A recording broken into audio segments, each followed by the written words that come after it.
నమస్తే, welcome to సత్యగ్రహి. నేను శివాని. నాడు పచ్చని పంటలతో గలగలా పారే కాలువలతో దేశానికే అన్నపూర్ణగా నిలిచిన తెలంగాణ గడ్డపై నేడు మళ్లీ కరువు నీడలు కమ్ముకుంటున్నాయా? స్వరాష్ట్రం వచ్చిన తర్వాత ఏనాడు లేని విధంగా అన్నదాతల కళ్ళల్లో మళ్లీ నీటి తడి కనిపిస్తోందా? అవుననే అంటున్నాయి క్షేత్రస్థాయి పరిస్థితులు. ప్రస్తుతం తెలంగాణ వ్యాప్తంగా వర్షాభావ పరిస్థితులు తీవ్ర కలకలం రేపుతున్నాయి. ఈ ఏడాది సాధారణం కంటే చాలా తక్కువ వర్షాలు పడతాయని వాతావరణ శాఖ కూడా అధికారికంగా హెచ్చరించింది. దాంతో ఈసారి అసలు పంటలు ఎలా పండించాలి? వేసిన పెట్టుబడులు మళ్ళీ మట్టి పాలవుతాయా? అప్పుల పాలు కాక తప్పదా అన్న టెన్షన్ ప్రతి రైతు ముఖంలోనూ స్పష్టంగా కనిపిస్తోంది. కేవలం సాగునీరే కాదు, రాబోయే రోజుల్లో కనీసం తాగడానికి గుక్కెడు నీరు దొరకడం కూడా గగనమయ్యేలా ఉంది. సిటీల నుంచి పల్లెల దాకా తాగునీటి ఎత్తడి స్పష్టంగా కనిపిస్తుంది. అసలు తెలంగాణకు ఈ గతి ఎందుకు పట్టింది? పచ్చగా ఉన్న రాష్ట్రం ఒక్కసారిగా ఎందుకు ఎండిపోతుంది? దీని వెనక ఉన్న అసలు కారణాలేంటి? ఈ రోజు మన స్పెషల్ స్టోరీలో చూద్దాం. స్కిప్ చేయకుండా చూడండి.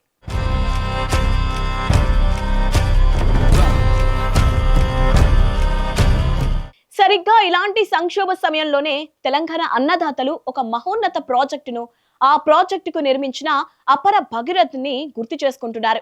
ఆ ప్రాజెక్టే కాళేశ్వరం. తెలంగాణ వస్తే నీళ్లు, నిధులు, నియామకాలు వస్తాయన్న నినాదంతో నీళ్లకు అత్యంత ప్రాధాన్యత ఇచ్చారు నాటి ముఖ్యమంత్రి కేసీఆర్.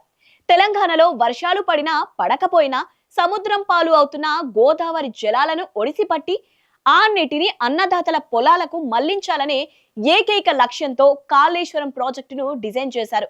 ప్రపంచంలోనే అతిపెద్ద లిఫ్ట్ ఇరిగేషన్ ప్రాజెక్టును రికార్డు సమయంలో నిర్మించి చూపించారు. మేడిగడ్డ, అన్నారం, సుందిల్ల బ్యారేజ్ల ద్వారా నీటిని రివర్స్ పంపింగ్ చేస్తూ కొండలను దాటించి ఎగువ ఉన్న కరువు జిల్లాలకు సైతం నీరందించారు. ఫలితంగా ఎండిపోయిన చెరువులు నిండాయి, భూగర్భ జలాలు పైకి లేచాయి. ఒకప్పుడు ఎడారిలా ఉన్న ప్రాంతాలు పచ్చని పైరుల్లా మారాయి. నాడు వర్షాలు లేకపోయినా కాళేశ్వరం పంపులు నడిస్తే చాలు, ప్రాజెక్టులన్నీ పుష్కలంగా నీటితో కలకలలాడేవి. ఆ నమ్మకంతోనే రైతులు ధైర్యంగా 2 పంటలు పండించారు. కానీ కాలం మారింది, పాలకులు మారారు. తెలంగాణలో అధికారంలోకి వచ్చిన కాంగ్రెస్ ప్రభుత్వం కేసీఆర్ నిర్మించిన కాళేశ్వరం ప్రాజెక్టును పూర్తిగా పడావు పట్టేసింది. ఎన్నికల ప్రచారంలో మేము వస్తే రైతులకు స్వర్గం చూపిస్తాం, మాది రైతు ప్రభుత్వం అని కోతలు కోసిన కాంగ్రెస్ అధికారంలోకి వచ్చాక మాత్రం రైతు వ్యతిరేక నిర్ణయాలతో అన్నదాతల పొట్ట కొడుతోందని ప్రజలు మండిపడుతున్నారు. రాజకీయ కక్ష సాధింపు చర్యల్లో భాగంగా కేసీఆర్ కు ఎక్కడ మంచి పేరు వస్తుందన్న భయంతో కాళేశ్వరం ప్రాజెక్టును గత 3 ఏళ్లుగా అస్సలు పట్టించుకోకుండా పూర్తిగా నిరుపయోగంగా మార్చేసింది ఈ రేవంత్ సర్కార్. మేడిగడ్డ వద్ద చిన్న సమస్య వస్తే దాని యుద్ధ ప్రాతిపదికన మరమ్మతులు చేసి పంపులు నడిపించి నీటిని నిల్వ చేయాల్సింది పోయి ఆ సాకుతో ప్రాజెక్టు మొత్తాన్ని మూలన పడేశారు. కాళేశ్వరంపై ఎంతసేపు బురద చెల్లడానికే కాంగ్రెస్ ప్రాధాన్యత ఇచ్చింది తప్ప అందులో నీళ్లు నింపి రైతులను కాపాడాలనే కనీస ఆలోచన చేయలేదనే విమర్శలు వెల్లువెత్తుతున్నాయి. నిపుణులు చెబుతున్న వినకుండా, రక్షణ చర్యలు చేపట్టకుండా కోట్ల రూపాయల విలువైన బాహుబలి పంపులను తుప్పుపట్టేలా చేశారు. ఇక్కడే తెలంగాణ భవిష్యత్తుకు పెద్ద ప్రమాదం పొంచి ఉంది. ఇప్పటికే 3 విలువైన ఏళ్లు వృధా అయిపోయాయి. పోనీ ఈ వచ్చే వర్షకాలానికైనా ఏమైనా యుద్ధ ప్రాతిపదికన పనులు చేసి కాళేశ్వరాన్ని అందుబాటులోకి తెస్తారా అంటే కాంగ్రెస్ ప్రభుత్వం వద్ద అసలు ఆ ప్లానే లేనట్టు కనిపిస్తోంది. వాతావరణ శాఖేమో ఈసారి వర్షాలు చాలా తక్కువ అని ముందు హెచ్చరిస్తోంది. అయినా సరే రేవంత్ సర్కార్ కాలయాపన చేస్తూ ఈ వర్షాకాలానికే కాకుండా నెక్స్ట్ వానాకాలానికి కూడా కాళేశ్వరం అందుబాటులోకి రాకుండా విశ్వ ప్రయత్నాలు చేస్తోంది.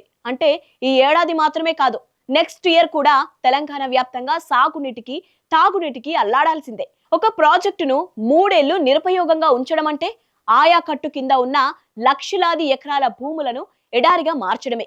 రేవంత్ సర్కార్ తీసుకుంటున్న ఇటువంటి అనాలోచిత రాజకీయ కక్ష సాధింపు నిర్ణయాల వల్ల చివరకు నష్టపోతోంది సామాన్య ప్రజలు.